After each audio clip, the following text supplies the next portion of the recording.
it is far easier being on this side of the fence, advocating for a blended ROI model than it is on client side. And I think the three of us certainly have an appreciation for that.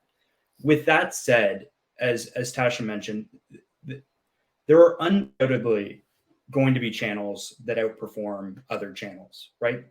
Inbound collection buckets like search are always going to have the highest net ROI. But search is symptomatic, right? Search doesn't just take place. It's a byproduct of all of these other amazing things that organizations put into market on connected TV or Spotify or, DRTV, whatever it happens to be. And so evaluating the success of these channels in silo it's not often representative of the success of the channel.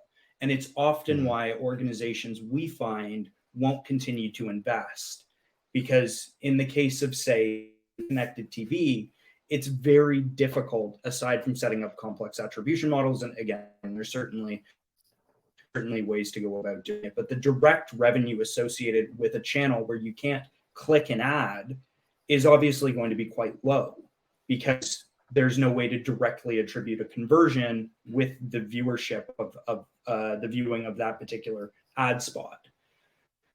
So what we've advocated for, and what we are really hoping our clients sort of get on board with, is this idea of a blended ROI model, where as long as you're seeing growth in your bottom line revenue across all channels, and the overall investment of digital fundraising or brand awareness in this case shows net positive returns on a direct fundraising side like search, it's a worthwhile investment. Now, certainly there's ways to evaluate the success of a channel.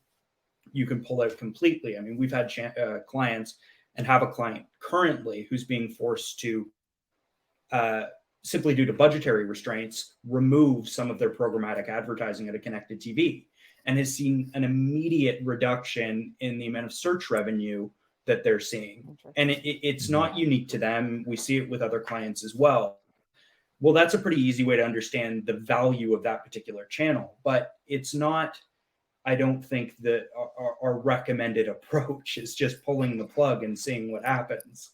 So it's a far more efficient means of measuring your overall digital investment by looking at the whole instead of an individual slice of the pie, because often you're not going to get a representative, it's not going to be representative of the impact